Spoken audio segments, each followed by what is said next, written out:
ಮಾಜಿ ಸಿಎಂ ಬೊಮ್ಮಾಯಿ ಹಿಡಿತದ ಶಿಗ್ಗಾವಿಗೂ ಕೂಡ by election ನಡಿಬೇಕಿದೆ. ಮಗ ಭರತ್ಗೆ ಟಿಕೆಟ್ ಕೊಡಿಸಬೇಕು ಅಂತ ಒಂದು ತಿಂಗಳಿಂದಾನೇ ಮಾಜಿ ಮುಖ್ಯಮಂತ್ರಿ ಹಾಗೂ ಸಂಸದ ಬೊಮ್ಮಾಯಿ ಅವರು ಲಾಬಿಯನ್ನ ನಡೆಸ್ತಾ ಇದ್ದಾರೆ. ಶಾಸಕರಾಗಿದ್ರೂ ಕೂಡ, ಸಿಟ್ಟಿಂಗ್ MLA ಆಗಿದ್ರೂ ಕೂಡ ಅವರು ಲೋಕಸಭಾ ಚುನಾವಣೆಯಲ್ಲಿ ಸ್ಪರ್ಧೆ ಮಾಡಿದ್ರು. ಕಾರಣ ಈ ಕ್ಷೇತ್ರ ತಮ್ಮ ಪುತ್ರನಿಗೆ ಸಿಗುತ್ತೆ ನೆಕ್ಸ್ಟ್ ಬೈ ಎಲೆಕ್ಷನ್ ಆಗುವ ಸಂದರ್ಭದಲ್ಲಿ ಅಂತ. ಬಿಜೆಪಿಯಿಂದ ಪುತ್ರ ಭರತ್ಗೆ ಟಿಕೆಟ್ ಕೊಡಿಸಲೇಬೇಕು ಅಂತ ಬೊಮ್ಮಾಯಿ ಈಗ ಹರಸಾಹಸ ಮಾಡ್ತಿದ್ದಾರೆ. ಹೊಸ ಮುಖಕ್ಕಾಗಿ ಹುಡುಕಾಟ ನಡೆಸ್ತಾ ಇದೆ ಬಿಜೆಪಿ ಹೈಕಮಾಂಡ್. ಈ ಕ್ಷೇತ್ರದಲ್ಲಿ ಯಾವುದಾದ್ರೂ ಹೊಸ ಮುಖವನ್ನ ಪರಿಚಯ ಮಾಡಬೇಕು, ಅಖಾಡಕ್ಕೆ ಇಳಿಸಬೇಕು ಅಂತ. ಕಾಂಗ್ರೆಸ್ನಿಂದ ಶಿಗ್ಗಾವಿಗೆ ಡಜನ್ಗಿಂತ ಹೆಚ್ಚು ಅಭ್ಯರ್ಥಿಗಳು ರೆಡಿಯಾಗಿ ನಿಂತಿದ್ದಾರೆ. ನನಗ್ ಟಿಕೆಟ್ ಬೇಕು, ನನಗ್ ಟಿಕೆಟ್ ಬೇಕು ಅಂತ. ಪರಾಜಿತ ಅಭ್ಯರ್ಥಿ ಅಜ್ಜಂಫೀರ್ ಖಾದ್ರಿ ಬೆನ್ನ ಹಿಂದೆ ಈಗ ಜಮೀರ್ ಬಲ ಇದೆ. ಹಾಗಾದ್ರೆ ಅಜ್ಜಂಫೀರ್ ಖಾದ್ರಿ ಅವರಿಗೆ ಟಿಕೆಟ್ ಸಿಗುತ್ತಾ? ಶಿಗ್ಗಾವಿ ಯುದ್ಧ ಭೂಮಿಗೆ ಪಠಾಣ್ ಕೂಡ ದಿಢೀರ್ ಅಂತ ಎಂಟ್ರಿ ಕೊಟ್ಟಿದ್ದಾರೆ. ಹಾಗಾಗಿ ಒಬ್ರಾದ್ಮೇಲೆ ಒಬ್ರು ಕಾಂಗ್ರೆಸ್ ಕಡೆಯಿಂದ ಪಟ್ಟಿ ಬೆಳಿತಾನ ಇದೆ. ನಾನು ಅಭ್ಯರ್ಥಿ ಆಗ್ತೀನಿ, ನಂಗೆ ಟಿಕೆಟ್ ಕೊಡ್ಸಿ ಅಂತ.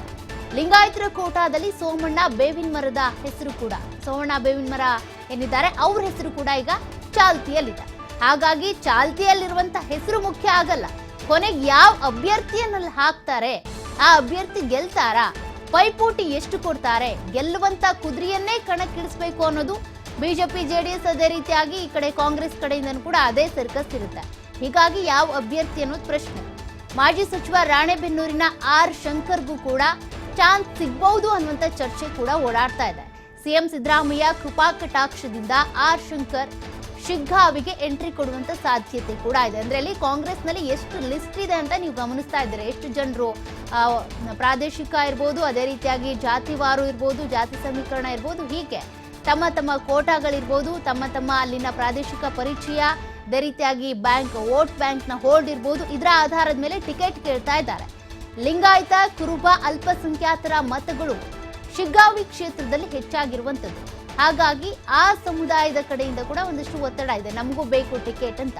ಶಿಗ್ಗಾವಿ ಯುದ್ಧ ಈಗ ಕಾಂಗ್ರೆಸ್ ಅಜ್ಜಂಫೀರ್ ಖಾದ್ರಿ, ಪಠಾಣ್, ಸೋಮಣ್ಣ ಬೇವಿನ ಮರ ಇರ್ಬೋದು, ಆರ್ ಶಂಕರ್, ಬಿಜೆಪಿಯ ಭರತ್ ಅಂದ್ರೆ ಮಾಜಿ ಮುಖ್ಯಮಂತ್ರಿ ಹಾಗೂ ಸಂಸದ ಆಗಿರುವಂತ ಬಸವರಾಜ ಬೊಮ್ಮಾಯಿಯವರ ಪುತ್ರ ಭರತ್ ಬಿಜೆಪಿ ಕಡೆಯಿಂದ. ಇಲ್ಲಿ ಇಷ್ಟು ಸ್ಪರ್ಧಿಗಳಿದ್ದಾರೆ. ಹಾಗಾದ್ರೆ ಬಿಜೆಪಿಯಿಂದ ಅಖಾಡಕ್ಕಿಳಿಯುವಂತ ಸ್ಪರ್ಧೆಯ, ಇಲ್ಲಿ ಜೆಡಿಎಸ್ ಪ್ರಶ್ನೆ ಅಂತೂ ಬರೋದೇ ಇಲ್ಲ, ಬಿಜೆಪಿ ಅಖಾಡ ಇದೆ ಈ ಕಡೆ.